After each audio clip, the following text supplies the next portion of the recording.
Assalamualaikum warahmatullahi wabarakatuh. Perkenalkan, nama saya Andi Putri Amalia dengan NIM 220404502044. Di sini saya akan memenuhi tugas UTS mata kuliah teori kepribadian. Pertama, saya akan menjelaskan teori dari Sigmund Freud.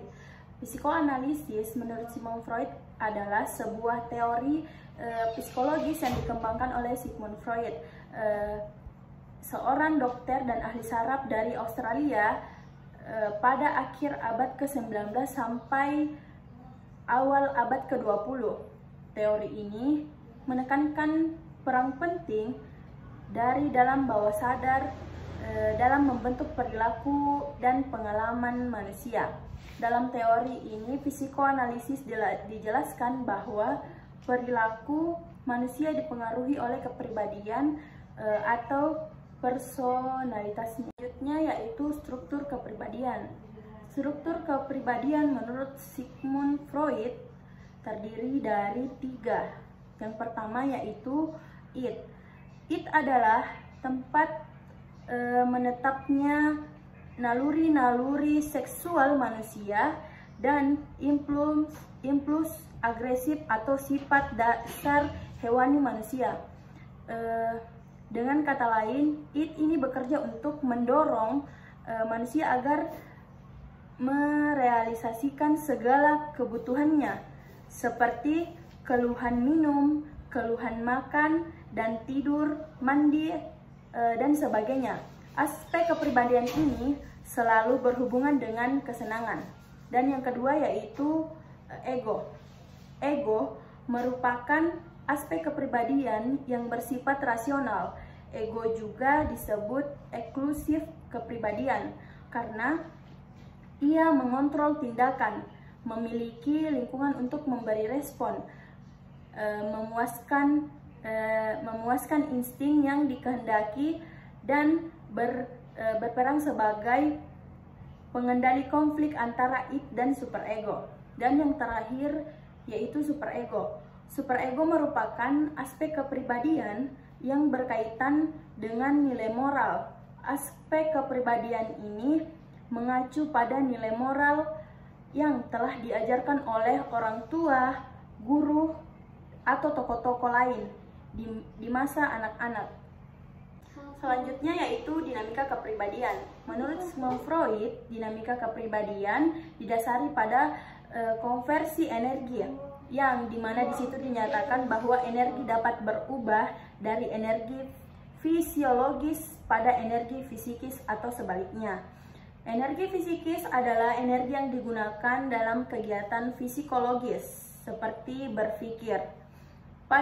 Penghubung antara kedua energi adalah id dan insting-instingnya. Dinamika kepribadian terkait dengan proses pemuas insting, pendistribusian energi psikis, dan dampak dari ketidakmampuan ego untuk mereduksi ketegangan pada berinteraksi dengan dunia luar, yaitu kecemasan. Yang pertama yaitu naluri. Insting merupakan kumpulan hasrat atau keinginan. Insting mempunyai 4 macam karakteristik, yaitu sumber atau sumber itu yaitu adalah kondisi rangsangan jasmani atau need. Yang kedua yaitu tujuan.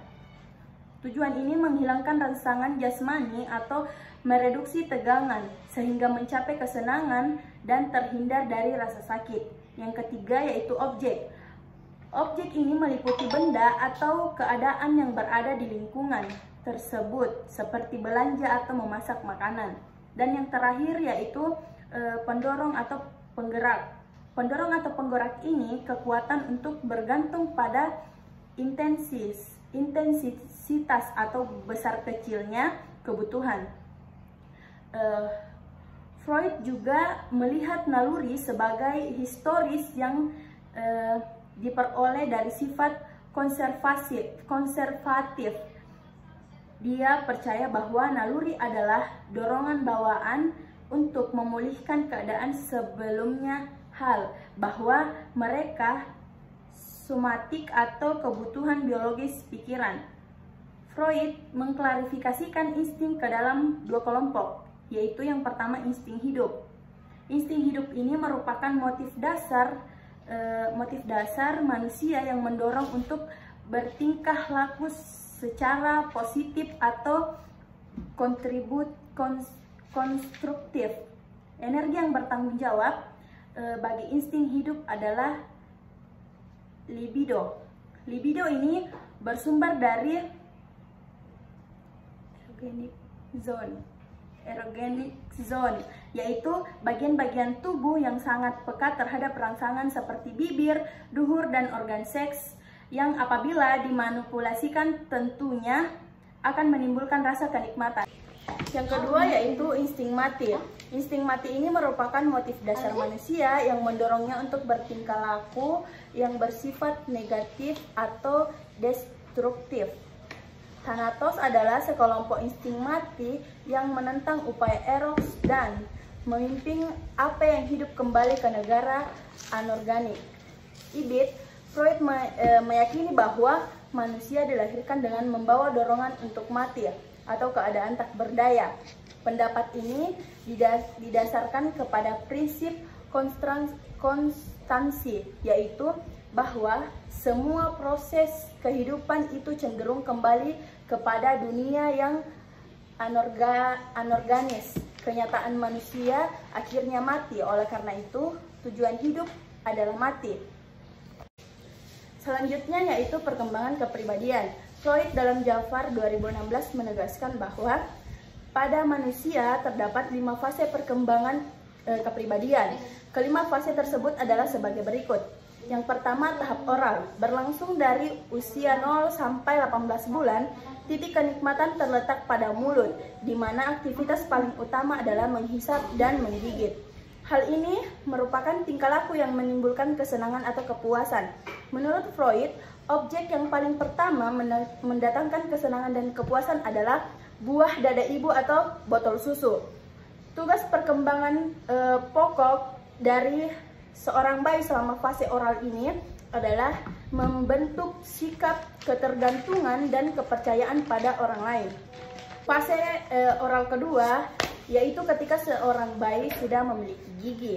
Menggigit dan mengunyah memiliki arti penting dalam mengungkapkan frustasi yang disebabkan ketidakhadiran ibu atau tidak adanya objek pemuas kebutuhan. Dan apabila individu mengalami fiksasi atau terpaku pada fase oral sadistik, maka masa dewasanya akan memiliki karakteristik sarkastis, pemisis, dan sinis terhadap yang ada di sekitarnya. Yang kedua yaitu tahap anal, berlangsung dari usia 18 sampai dengan 3-4 tahun. Titik kenikmatan terletak pada anus, yaitu seperti menahan kotoran. Memegang dan melakukan sesuatu adalah aktivitas yang paling dinikmati. Pada fase ini, anak juga sudah mulai diperkenalkan kepada aturan-aturan kebersihan oleh orang tuanya melalui atau latihan mengenai bagaimana dan di mana seharusnya seorang anak membuang kotorannya. Menurut Freud, ada 2 cara orang tua menetapkan toilet atau training berikut sebagainya. Yang pertama, dengan cara menetapkan yang keras dan ditekan. Akibatnya, dewasanya si anak akan memiliki kepribadian anal retentif dengan ciri seperti keras kepala, kaku, kikir, terlalu teliti dan ekstrim dalam soal kebersihan, juga ketidakmampuan untuk mentoleransi atau membedakan kebingungan dan ambiguitas. Kedua, yaitu membiarkan anak membuang kotorannya sehendaknya hati si anak. Akhirnya, pada si anak akan mengembangkan kepribadian anal atau agresif. Pada masa dewasanya akan terfiksasi dan mempunyai kepribadian atau sifat kejam, destruktif, dan pembenci, serta memiliki kecenderungan memandang orang lain sebagai objek untuk dimiliki atau dikuasainya.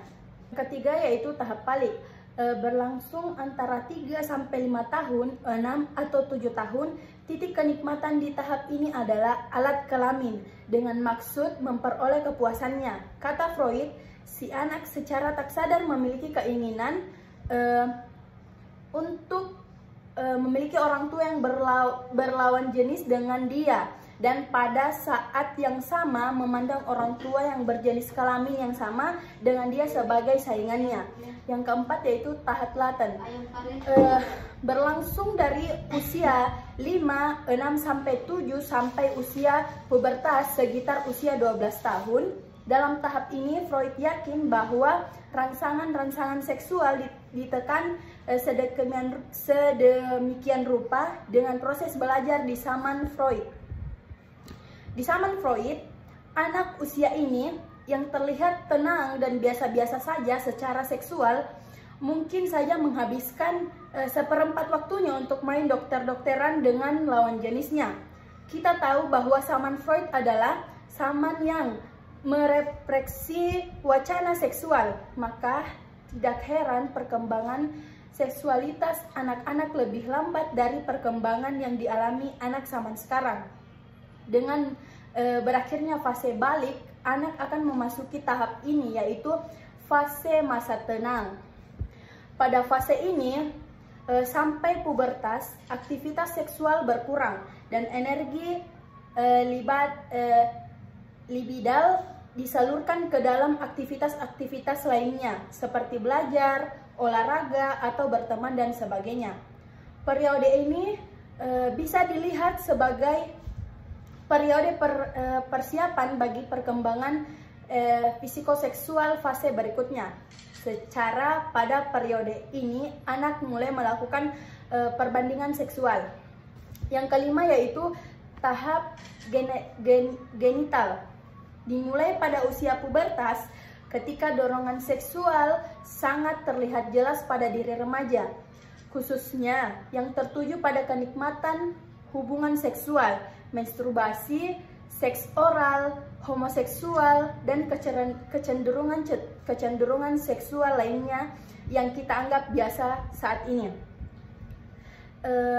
Tidak dianggap Freud sebagai seksualitas yang normal dengan memasuki masa pubertas yang juga merupakan awal dimulainya fase genital.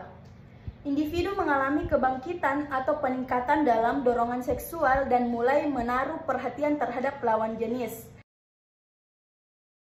Selanjutnya saya akan menjelaskan konsep psikologis analisis menurut Carl Gustav Jung. Carl Gustav Jung yang lahir pada tanggal 26 Juli 1875 di Kelowitz dan meninggal pada tanggal 6 Juni 1961.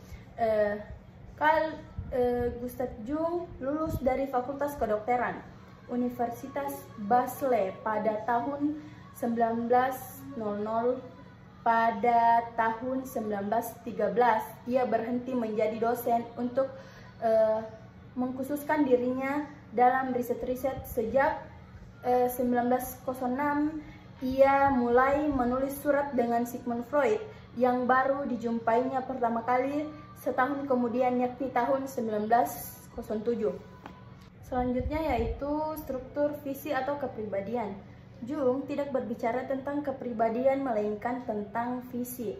Adapun yang dimaksud dengan visi ialah totalitas secara peristiwa fisikis baik yang disadari maupun yang tidak disadari. Jadi jiwa manusia terdiri dari dua alam, yaitu yang pertama alam sadar atau ketidaksadaran, yang kedua alam tak sadar atau ketidaksadaran. Yang pertama struktur kesadaran. Kesadaran mempunyai dua komponen pokok, yaitu fungsi jiwa dan sikap jiwa yang masing-masing mempunyai peranan penting dalam orientasi manusia dalam dunianya. Fungsi jiwa, yang dimaksud dengan fungsi jiwa oleh Jung ialah sebuah bentuk aktivitas kejiwaan yang secara teori tidak berubah dalam lingkungan yang berbeda-beda. Jung membedakan efek fungsi pokok yang dua rasional, yaitu pikiran dan perasaan, sedangkan yang dua lagi irasional, yaitu pendirian dan institusi. Dalam berfungsinya fungsi-fungsi rasional bekerja dengan penilaian, pikiran penilaian atas dasar benar dan salah, sedangkan perasaan menilai atas dasar menyenangkan. Kedua fungsi dan irasional dalam berfungsi tidak memberikan penilaian, melainkan hanya semata-mata dapat pengamatan. Sikap jiwa yang dimaksud ialah arah daripada energi fisikis umum atau libido yang menjelma dalam bentuk orientasi manusia terhadap dunianya. Arah aktivitas energi fisikis itu dapat keluar ataupun ke dalam, dan demikian pula arah orientasi manusia terhadap dunianya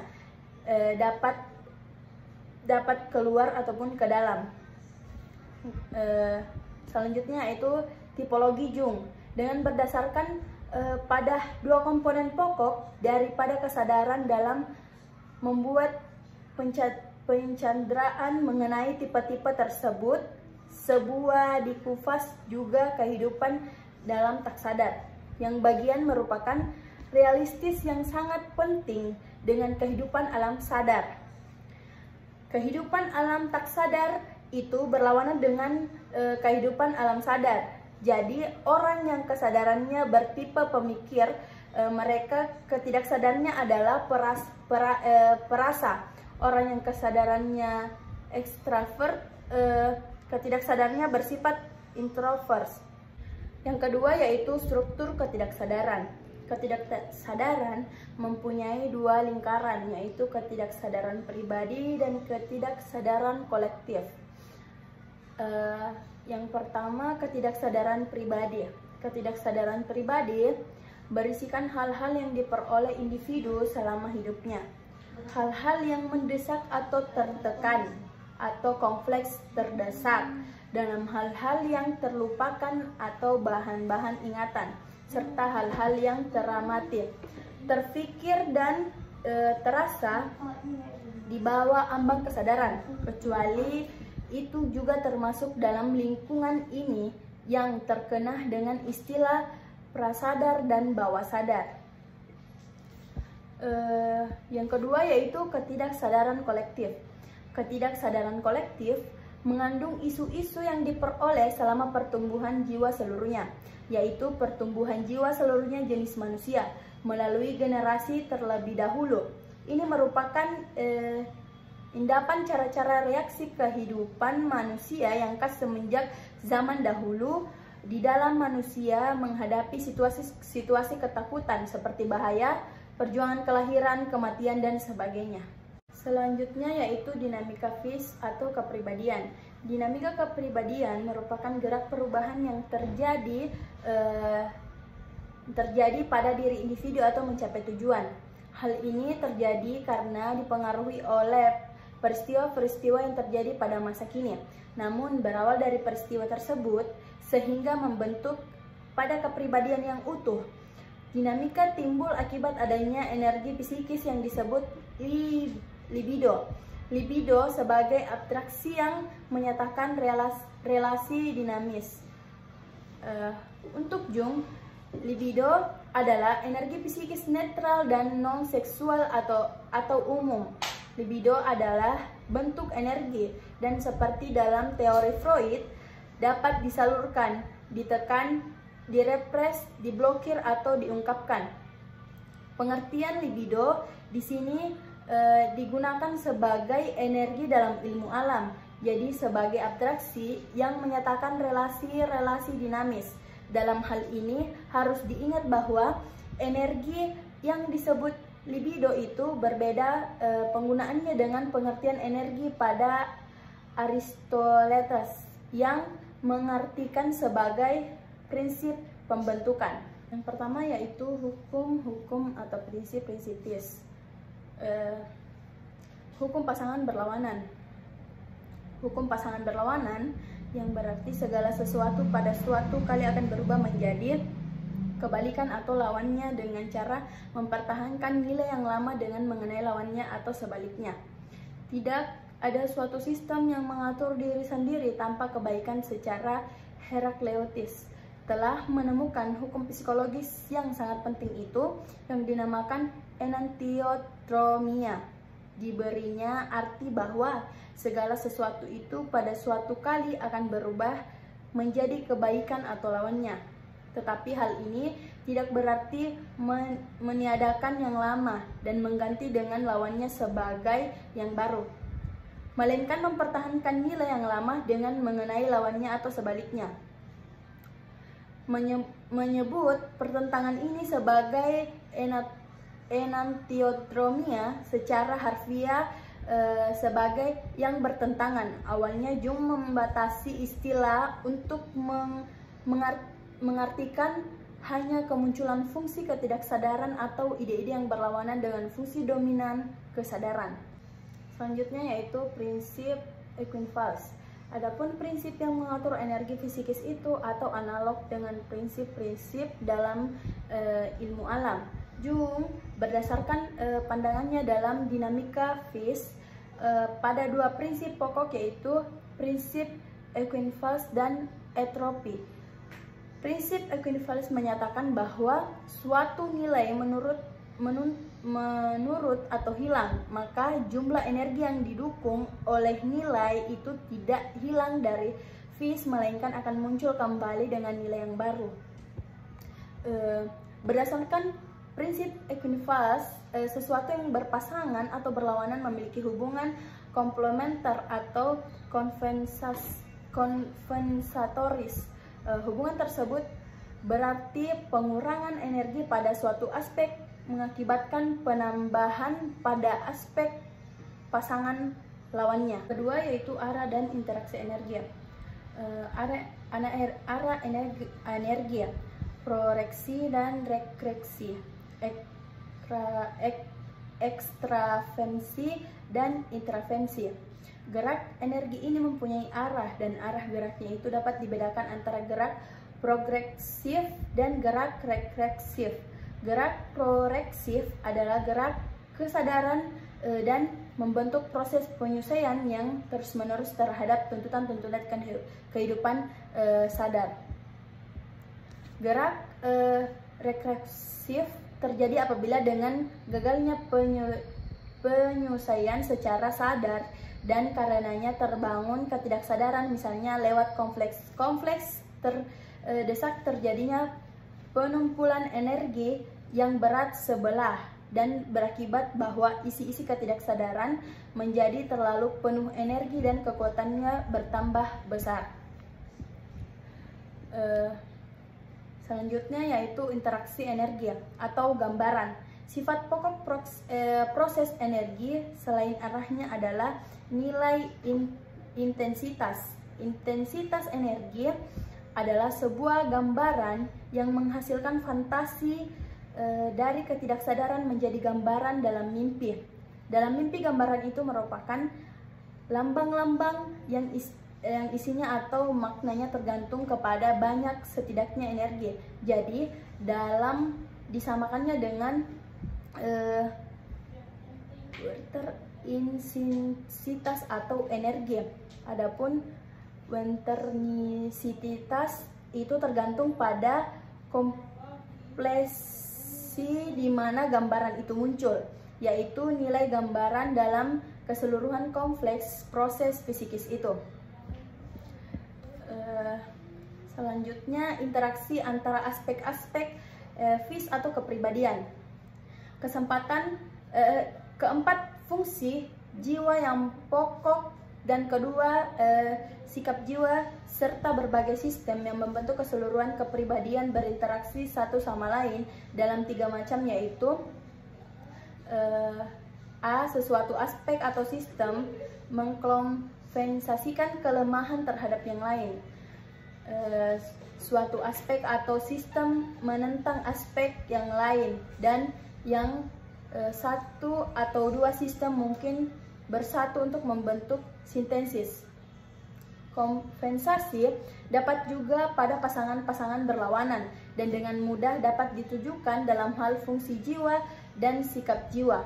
Orang yang ekstrovert ketidaksadarnya introvert, perhatiannya atau secara sadar yang mengutamakan dunia luar menyebabkan penyesuaian kedua dalam kurang, dan ini juga mengganggu keseimbangan jiwa yang menuntun kompensasi. Selanjutnya yaitu perkembangan FIS dan kepribadian. Perkembangan psikologis atau perkembangan FIS adalah bidang studi dalam psikologi yang berfokus pada pemahaman manusia mengalami perubahan psikologis dan perkembangan selama rentang waktu tertentu dalam kehidupannya.